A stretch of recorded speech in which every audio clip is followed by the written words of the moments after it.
Saya akan menjelaskan senyawa flavonoid.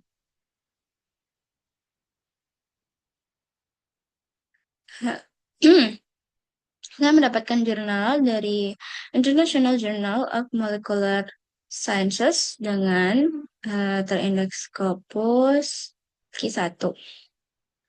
Jurnal ini berjudul Role of Flavonoid in Protecting Against Neurodegenerative Diseases, Possible Mechanism of Action.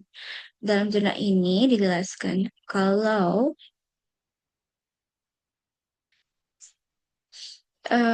flavonoid adalah polifenol yang berasal dari tanaman. Polifenol seperti flavonoid, stilben, lignan, asam fenolik, tanin, dan flavonoid itu secara alami terdapat dalam buah-buahan, sayuran, madu, dan beberapa minuman seperti teh dan anggur.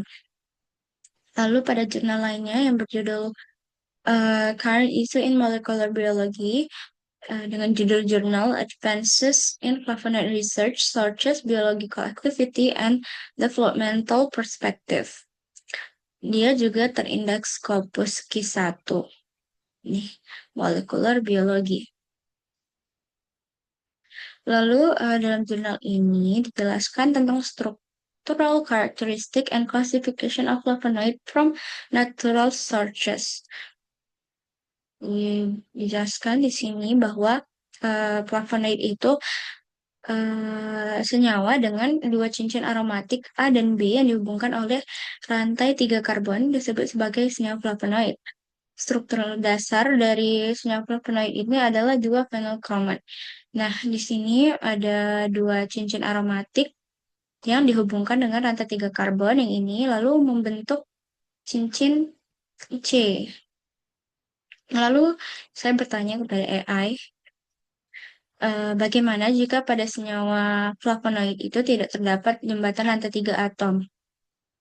Lalu di sini disebutkan jika pada senyawa flavonoid tidak terdapat jembatan rantai 3 atom yang menghubungkan cincin A dan cincin B, maka inti struktur khas flavonoid tidak akan terbentuk.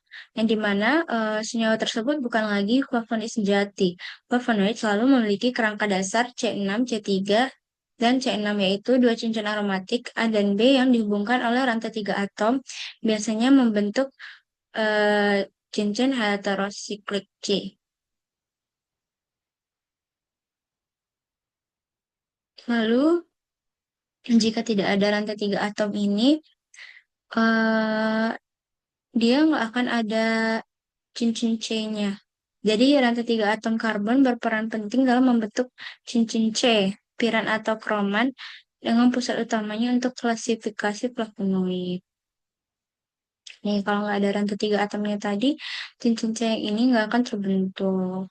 Lalu, untuk klasifikasi dari flavonoidnya, ini ada flavonas, flavonol, flavonones, flavononols, flava3-ols, flava34-diols, dan masih banyak lagi dengan struktur-strukturnya.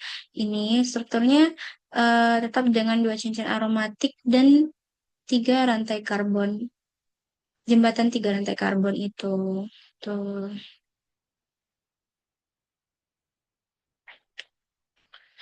Itu untuk klasifikasinya. Lalu pada jurnal yang satunya lagi itu ada name of compound. Ini ada nama-namanya. Kalau flavonols itu dari ciri C, name of compound. Compound ini senyawa. Lalu sources bahannya sumber. Sumbernya itu dari ini ada dari madu, dari bunga, dari carrot. Carrot is wortel. Nih, kalau luteolin, luteolin ini juga dari itu ya, dari flavonols. Flavonon, flavones. Dia ada di brokoli, ada pepper, green pepper ya.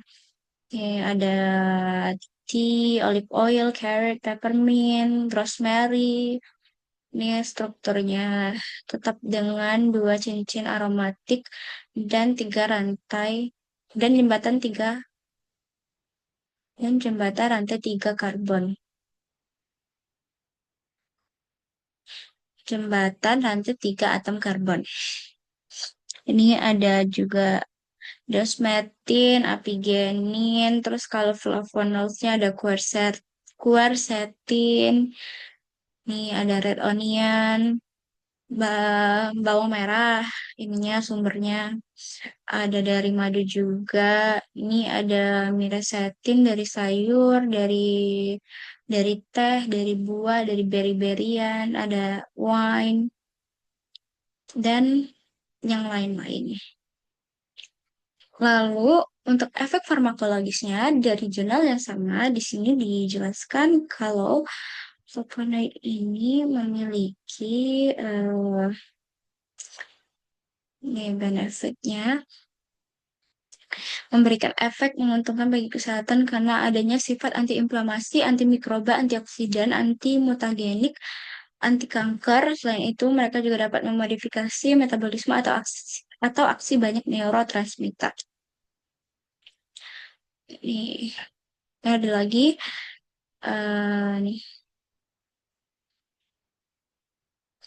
Karena toksisitas fitokimia yang sangat rendah, eh, mereka tuh dianggap sebagai alternatif yang lebih aman dibandingkan dengan preparat sintesis yang saat ini digunakan untuk pengobatan neurodegradatif yang dapat menimbulkan banyak efek samping yang merugikan. Penyerapan flavonoid relatif rendah, tetapi konsumsi sistematis produk yang kaya flavonoid mungkin cukup untuk mencapai tingkat perlindungan dalam tubuh. Dalam beberapa kasus, selama penggunaan sering dengan jumlah polifenol yang tinggi sebagai suplemen makanan, ada resiko negatif pada berbagai jaringan, misalnya kelenjar tiroid. Dia juga ada efek negatifnya, guys. Keceplosan. Nih. Lalu ini juga dijelaskan nih, kemampuan flavonoid untuk menembus penghalang darah otak BB atau BBB. BBB itu blood brain barrier. Sangat penting untuk efek terapeutiknya pada penyakit neurologis. Nah, di sisi lain, kelebihan senyawa aktif ini di otak akibatnya transportasinya yang cepat melalui penghalang darah otak dapat menyebabkan beberapa efek sih. Ini lalu di jurnal ini juga disebutkan nih beberapa efek farmakologisnya. Ini flavonoid, biosintesis, chemical synthesis, plant extraction. Dia ada protecting cardiovascular system, antioksidan, anti-inflammatory, anti-tumor, anti-anxiety, anti-diabetik, antiviral, treating pulmonary fibrosis. Ini jelasin juga di bawahnya nih. Ini ada tentang sintesis dari strukturnya. Tuh. Nah, evaluation of biological activity, drug ability. Pertama itu ada antioksidan effect. Nah, nih dijelasin kalau hmm, flavonoid itu menunjukkan sifat antioksidan kuat dan kemampuan menangkal radikal bebas, di antaranya aktivitas antioksidan quercetin melalui pengaruhnya terhadap aktivitas enzim glutathione, jalur sinyal stres oksidatif, dan spesies oksigen relatif atau LOS. Telah banyak dicatat. Dia tuh dengan meningkatkan kapasitas antioksidan kulit dan mengurangi kadar melodialdehida dan lipid proksida, serta meningkatkan aktivitas katalase dan kapasitas antioksidan total. Nah, ini ada efek-efek lain, anti-inflammatory dan analgesic efek, anti-tumor efek, ini ada anti-anxiety, itu di sini flavonoid itu digunakan untuk mengobati gangguan kecemasan karena efeknya pada sistem saraf pusat. Lalu ada cardiovascular protective effect, anti-diabetic effect, antibacterial activity, terus therapeutic effect on alcoholic fatty liver, and non-alcoholic fatty liver. Kayak lemak, hati berlemak karena alkohol sama hati berlemak bukan karena alkohol. Lalu ada therapeutic effect on pulmonary fibrosis di paru gitu. Terus ini ada other biological effect. Ini efek lainnya yaitu dijelasin kalau dalam pengembangan produk alami, flavonoid itu merupakan kelas sumber daya yang berpotensi penting untuk pengembangan obat serta terapi untuk penyakit kritis. Untuk penyakitnya itu ada Alzheimer, adalah penyakit neurodegeneratif yang progresif dan berkembang dengan onset yang lambat dan etiologinya hingga saat ini masih belum jelas. Nah, ini ada beberapa mekanismenya juga dijelaskan dalam jurnal ini. Baik, sekian materi flavonoid yang saya sampaikan. Saya akhiri. Wassalamualaikum warahmatullahi wabarakatuh.